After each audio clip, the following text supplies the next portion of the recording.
Hi, it's Paul from Production Expert. Extract Dialogue 2 from Acon Digital is a great tool for reducing both reverb and noise in dialogue recordings. I've covered its operation in a previous video, but as a brief recap, it's a real-time plugin which provides faders for each component, voice, reverb and noise, along with EQ and sensitivity curves for each of these. Here's a quick example of it in use. You can't fill up your car once a day, right? You may fill it up once a week or maybe twice a week if you're really on the road. With coffee, you'll have visits. There's the reverb. Times a day. Same with car wash. There is potential to have more visits coming in for washing your car. You can do that even every day, every other day, every third day. It makes sense, and that means traffic to the location. And now before we move on, let's just do a quick before and after comparison. You can't fill up your car once a day, right? You may fill it up once a week or maybe twice a week if you're really on the road. With coffee, you'll have visits every day, multiple times a day. And that's a great result, especially considering the fact that this runs in real time. But in this video, I want to focus on automation. In particular, having the levels of the faders within the plugin change over time in order to achieve certain effects. Here's some dialogue I recorded in a reverberant corridor. I'm standing here in a corridor. It's quite reverberant. I'm holding an audio recorder. I'm actually going to stay on the spot, but we're going to use Extract Dialogue 2 to give the impression that I'm moving away. I'm now walking further away down the corridor, and in the final version with Extract Dialogue 2, you'll hear that my voice reduces in level, but the reverb stays put in order to give the impression that I'm moving further away.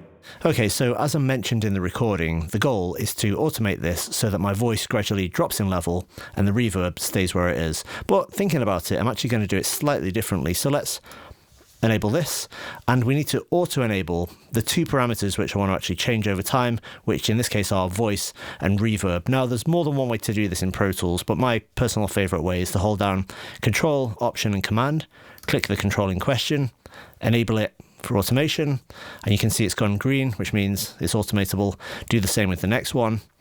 Enable it. Now anything which is auto-enabled can be viewed over here in the track view selector. You can see we've got Acon Digital Extract Dialogue 2, voice gain and reverb gain. There's also actually, as well as switching to it that way, another way of doing it which is even quicker, which is to hold down Control and Command and then click on the fader, and if you look here, reverb gain, Control Command click on voice, and it switches to that.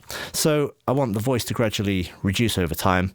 What I might actually do is, let's say, drop it by 11 or 12 dB, something like that, over that range. And with the reverb, I'm going to start with it down. Let's switch to its automation view here and gradually increase it over time. So by the time it gets to here, say, it might be about unity gain. In fact, I'm not going to start with it completely down. I might start with it, I don't know, 15 dB or so down. So let's take a listen to that. And obviously you'll see these faders move. I'm standing here in a corridor. It's quite reverberant. I'm holding an audio recorder. I'm actually going to stay on the spot, but we're going to use Extract Dialogue 2 to give the impression that I'm moving away. I'm now walking further away down the corridor, and in the final version with Extract Dialogue 2, you'll hear that my voice reduces in level, but the reverb stays put in order to give the impression that I'm moving further away. Now with that, you could probably further improve it by perhaps putting a gradual fade from maybe here, just on the track, and let's see how that sounds.